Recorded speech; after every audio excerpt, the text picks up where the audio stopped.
अस्सलामुअलैकुम नाजरीन, welcome to आवाज़ हकीकत। आज हम बात करने जा रहे हैं एक ऐसी ड्रोन टेक्नोलॉजी की जो सिर्फ एक नया सिस्टम नहीं बल्कि पूरी वॉरफेयर थिंकिंग को चेंज कर रही है। ये डेवलपमेंट तुर्की की कंपनी बेकार ने केशान टेस्ट सेंटर पर डेमोन्स्ट्रेट की है। यहाँ सिर्फ नए ड्रोन्स ही नहीं दिखाए गए बल्कि एक ऐसा एआई दिमाग इंट्रोड्यूस किया है जो इन ड्रोन्स को कंट्रोल करता है। ये कॉन्सेप्ट इतना एडवांस है कि इसे देखकर लगता है कि हम फ्यूचर वॉरफेयर में एंटर हो चुके हैं। इस सिस्टम के कोर में दो टाइप्स के ड्रोन्स हैं। पहला K2 जो एक कामिकाजी स्ट्राइक ड्रोन है, यानी ये टारगेट पर जाकर खुद के साथ ही टारगेट को भी डिस्ट्रॉय कर देता है। दूसरा है सिवरी स्नेक जो छोटा, फास्ट और इंटेलिजेंट माइक्रो ड्रोन है। टेस्ट के दौरान 5 K2 और 10 सिवरी स्नेक ड्रोन्स ने मिलकर फिजा में एक कोऑर्डिनेटेड स्वॉर्म बनाया। ये कोई सिंपल फॉर्मेशन नहीं थी बल्कि एक इंटेलिजेंट झुंड था जो एक सिस्टम की तरह काम कर रहा था। इस स्वॉर्म का सबसे इम्पोर्टेंट एस्पेक्ट ये था कि हर ड्रोन दूसरे ड्रोन की पोजीशन और टारगेट से रियल टाइम में कनेक्टेड था। अगर इस झुंड का एक ड्रोन डिस्ट्रॉय हो जाता तो बाकी ड्रोन्स फौरन अपनी फॉर्मेशन चेंज कर लेते और मिशन कंटिन्यू रहता। यानी सिस्टम किसी एक ड्रोन पर डिपेंड नहीं करता, ये एक कलेक्टिव एआई इंटेलिजेंस पर चलता है जहां हर एक ड्रोन सिस्टम का हिस्सा है लेकिन सिस्टम किसी एक ड्रोन से लिमिटेड नहीं।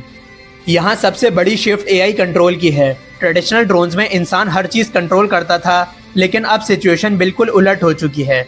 इंसान सिर्फ मिशन देता है, उसके बाद टारगेट आइडेंटिफाई करना, कौन सा ड्रोन अटैक करेगा, किस सीक्वेंस में अटैक होगा, ये सब डिसीजंस एआई खुद लेता है।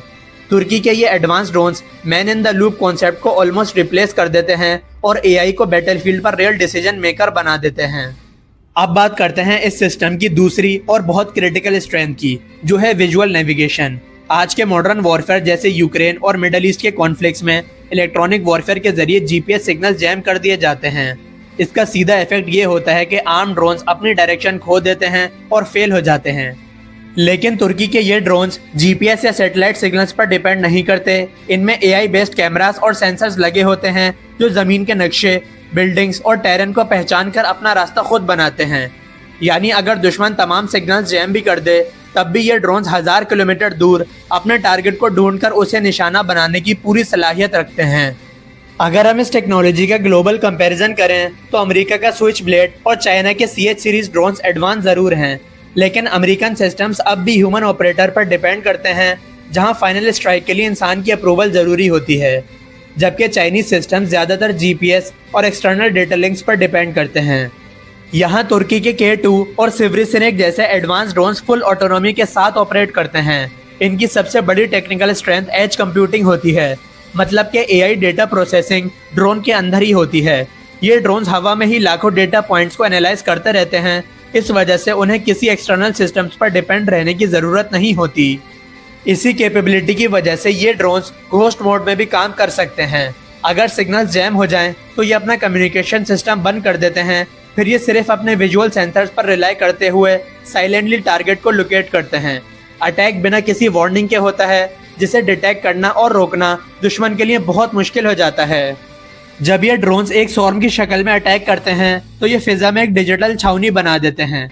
हर डायरेक्शन से छोटे छोटे इंटेलिजेंट टारगेट्स आते हैं। S-400 जैसे एडवांस एयर डिफेंस सिस्टम्स के लिए भी इतने सारे फास्ट और स्मॉल टारगेट्स को एक साथ ट्रैक और इंटरसेप्ट करना बहुत मुश्किल हो जाता है। जैसे पाकिस्तान का अबाबील मिसाइल MIRV टेक्नोलॉजी के जरिए दुश्मन के दिफा को थकाता है, बिल्कुल वैसे ही सिवरी स्नेक ड्रोन का ये झुंड मच्छरों की तरह बिखर कर हमला करता है, जिसका कोई रिवायती तोड़ अभी तक दुनिया के पास मौजूद नहीं है। अब सवाल ये पैदा होता है कि क्या पाकिस्तान को इन ड्रोन्स की ज़रूरत है? पाकिस्तान के पास शाहपर और अबाबील जैसे स्ट्रॉन्ग सिस्टम्स ऑलरेडी मौजूद हैं, लेकिन सिवरी स्नेक जैसे लो कॉस्ट ड्रोन्स को खरीदने की सोच बहुत इंपॉर्टेंट हो सकती है। सिंपल स्ट्रेटेजी ये हो सकती है कि महंगे ड्रोन्स को सेफ रखा जाए और पहले दुश्मन के रेडार्स और एयर डिफेंस सिस्टम्स को इन सस्ते एआई ड्रोन से डिसेबल किया जाए। ये एक स्मार्ट और कॉस्ट इफेक्टिव स्ट्रेटेजी हो सकती है। मई 2026 की साहा एक्सपो में इन सिस्टम्स के बारे में और मजीद डिटेल सामने आएंगी।